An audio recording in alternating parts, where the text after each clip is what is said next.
A very warm welcome to the USAID Bulletin. I am Sadaf Ali Khan.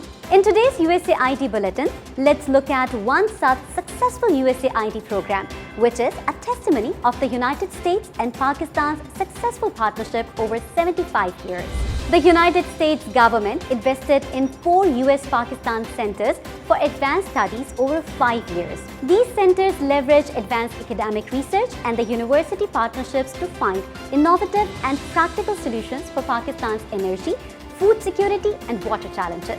The Energy Center at the University of Engineering and Technology, UET Peshawar, is one of the 2 energy centers established by USAID with Arizona State University to develop solutions to Pakistan's energy challenges. Renowned energy experts from Arizona State partnered with UET Peshawar faculty members to share knowledge, research, and the latest industry developments. This partnership resulted in developing new curriculum, joint research activities, and establishing state-of-the-art laboratories. The Khyber Pakhtunkhwa government has declared the Center for Advanced Studies in UET Peshawar as the lead technical consultant to conduct feasibility studies and solarize all public colleges in the merged areas of the province. Additionally, the center provides policy recommendations to Pakistani government on energy-related issues and finds innovative solutions through applied research to some of Pakistan's most significant development challenges. While the US government funded the $20 million center, the university donated the land and continues to support the operational costs, ensuring that the extraordinary work being done here continues and our partnership endures. Our reporter has put together a special report for you. Let's have a look. अमरीकी सफ़ीर David Bloom और USAID mission director read एशलेमैन ने खैबर पख्तूनख्वा के दौरे के मौके पर university of engineering and technology Peshawar में मौजूद US Pakistan centre for advance studies in energy का विजिट किया। इस सेंटर के क़याम का मकसद पाकिस्तान में एनर्जी के शोबे में तरक्की और तहकीक है। आइए आपको इस दौरे की चंद झलकियाँ दिखाते हैं।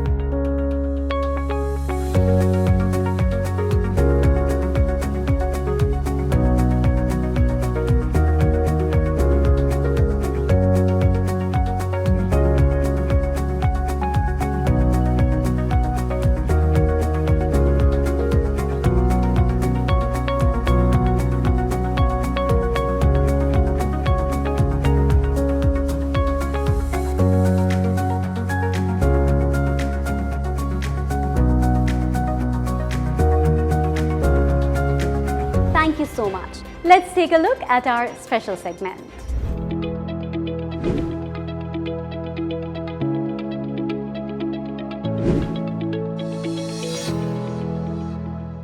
Thank you, Sadaf. Thank you very much. Hello, everyone. Welcome. Assalamu alaikum.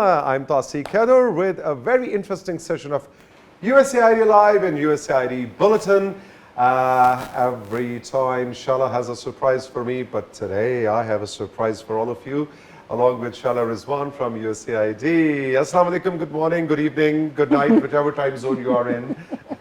How are you, Shala? I'm good. How are you? Super good, super good. So it seems you have brought together, a very new special kind of a program. It's called USAID Hall of Fame. And maybe in the coming week, we are going to drop the first episode of that. And the idea is that we are going to make you meet, all our viewers, to meet interesting colleagues, former colleagues also of USAID, who have worked for USAID maybe 20 years ago, 15 years ago, 3 years ago, and they have interesting anecdotes and stories to tell. How was their experience in USAID? What was USAID doing? What was USAID like when they were here? So it's going to be a visit, a travel through down memory lane, some nostalgia, because we all know that USAID is working with different partners in Pakistan for the last many decades. So even colleagues, former colleagues have lots and lots of stories to tell. So today in USAID Bulletin, we have the curtain raiser of Hall of Fame. Thank you so much for doing it, because Tawseeq, while looking at the backdrop here, that basically reminds me each and every story of the beneficiaries of all of those faces we have been following through the years. Exactly. So it's a great collection of our memories. and a great collection of so many stories here. So for being, for our first show, I wanted to bring, our special exclusive, guest from USAID to do the launch ceremony with us. And here we go. We have our mission director, Reed Eshlamon, who is here with us in studios. The mission director of USAID. Assalamu alaikum. Welcome. Thank you so much. I'm excited to be here. I arrived on June 21st, so I'm a month and a half into my assignment. Exactly. And I'm very excited to be here and really look forward to leading USAID on its next chapter. And Reed, your excitement is going to have another level in a little while from now, because I have a surprise for both of you, but especially for you, Reed. Okay, what is it? And that surprise is in Lahore right now. That surprise is joining us online, and he is our first guest for USAID Hall of Fame. So the actual episode you are going to watch next week when we drop it online on this Facebook page. But today, since it's the curtain raiser, I am very happy, ladies and gentlemen, to introduce to you a former mission director of USAID, Mr. Jonathan Edelton, who is now the rector and president of former Christian College and University, commonly known as FC College Lahore. You know, we call it FC College Lahore. फिर सबको समझ आ जाती है. So FC College Lahore के rector or president, Jonathan Edelton, welcome to the show, joining us from Lahore. Assalamu alaikum. Alaikum assalam. Thank you. Shukriya. So I guess you both have worked together in Cambodia. So That's right. and Shala, we thought maybe we surprise you both with this interaction from Islamabad and Lahore. So Reed, how do you feel to see Jonathan right there? Well, it feels like meeting an old friend. And, actually, Jonathan was my mission director. When I was in Cambodia. I was leading the Office of General Development when he was the mission director there. So it's great to see you, Jonathan. It's great to be in Islamabad. You're obviously a legend here. Yeah. And I want to come and pick your brain sometime too during my stay here, but it's great to see you. No, thank you. It's great to see you as well. And of course, I guess it was more than a few years ago that we were in Cambodia, but it was great to work together. And as we were recalling, actually, I was called from Cambodia to Pakistan after the earthquake. So I ended up being 2 years working together in Cambodia, and then went on from there to become the mission director. This would have been, thinking of the calendar here, 2006, I guess. I think it was 2006 that I was there, maybe 2005 to 2006. Yeah, and we worked together in Cambodia, I think it was 2005 to 2006, basically. Okay, it must have been 2006, 2007 is what we're talking about then. But and you're right, those are the dates. Yeah. All right, so Jonathan, we are going to talk to you when it comes to USAID Hall of Fame maybe a bit later. But while Reed is with us, would you like to give him some tips to survive in Pakistan? It's just 2 months that he's been here. So Month and a half. Month and a half, yeah. So give him the survival kit tips. Yeah, no, that's great to have that opportunity. What I was going to say, I guess Reed is the newest guy there, 6 weeks. I go so far back. I guess my story begins in 1957 when I was born in Pakistan.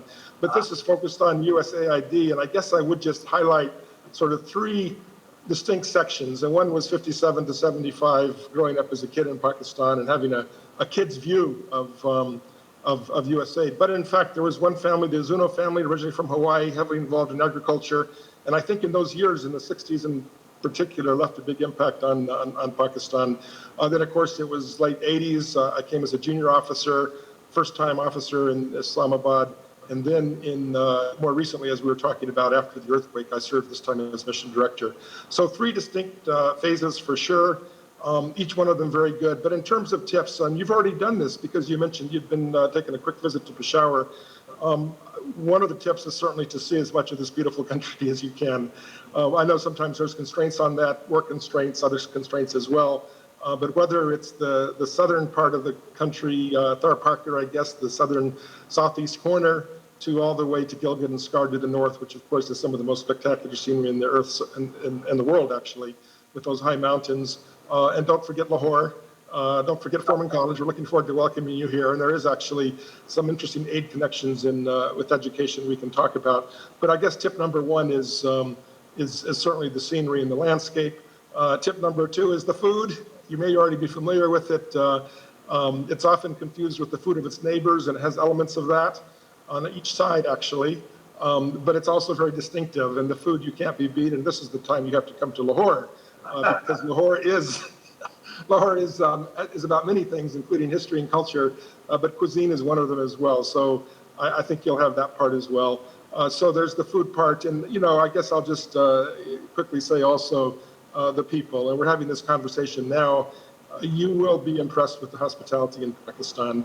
I can say, and I guess I will say this, is that you have the unique pleasure of having everything from a cup of chai in a farmer's home somewhere in Punjab, or a health worker's home because USAID is involved in health, to perhaps also leading lights in Pakistan you have the opportunity to meet, and everything in between as well. So in your time here, take full advantage of the landscape, certainly enjoy the food, but above all, enjoy the connections with people that you'll establish during your time here.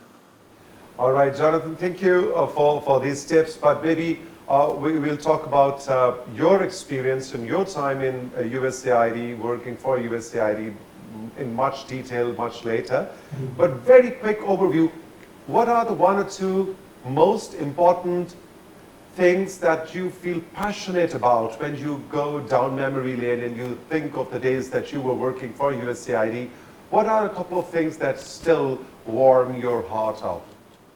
Well, that's a very good question. And it's one, in some sense, there's a long list of them, but there are some certain ones, as you've implied. And I guess I mentioned the people connections. I do believe the training programs, the education programs, the opportunity for long-term scholarships in Pakistan and elsewhere, those leave a lasting legacy. And in Pakistan, where you had many thousands of students that benefited from these programs, that's certainly one of them. And I actually, even here at Foreman, I've met faculty that say, back in the 1980s, I participated in a USAID. I got my PhD through a USAID program. And someone else commented to me, USAID, those training programs was the start of biotechnology in a serious way in Pakistan. And so again, that USAID connection in terms of higher education is important. I think there's other things we'll talk about, but I think that agriculture is an important part. And I say this because the doomsayers in the 60s did not think Pakistan was going to make it with population growth and land constraints and water constraints. And those are there. Those will always be there. They call it the Green Revolution, but this is one that USAID was intimately involved and partnered with Pakistan to make a difference. This is a little side show, but we're talking about little anecdotes. I read very, very recently that the kinu, which is a wonderful fruit, which I think goes worldwide, was actually a invention, or the scientists worked on it, the scientists in Pakistan and at the University of California, Riverside, that little kinu was connected to USAID, believe it or not. And of course, it's become a wonderful sort of variant on the orange that's popular and people enjoy it. And I certainly enjoy easy to peel and wonderful to eat. So that's something that you should look forward to in the coming winters. Okay. To enjoy kinu. I will. Right now, your focus is on mangoes. Am I right? Mangoes for sure. You are right. Yeah. All right, Can I ask a question? Sure. Here, because we have personalities from the developed country, and then we are living in a developing country. So what is basically the difference, how you see it as a development professional? Okay, well, I think, and it was very interesting listening to Jonathan talk about the history that goes back to the 60s and even before, and this long development partnership. Yeah. I think in more recent times, for me, it's been more of moving from assistance to partnership, and working as a development partner and trying to learn lessons from the past, what worked in the past, what can work in the future, and moving that development partnership forward as Pakistan moves forward on its own development trajectory. Right. So, Jonathan, we will say shukriya and thank you to you because this was just a curtain raiser, and we will have a detailed conversation with you, which will be a special episode. In fact, technically the first episode of Hall of Fame. I would like to thank the Mission Director, USAID Pakistan. Reed, thank you very much for taking out time and talking and listening to Jonathan. So thank you everyone. Thank you, Shala, for bringing everything together. And now we go back to our main studios with Sadaf for the rest of the bulletin. With this, we come to the end of our weekly bulletin. See you all next week.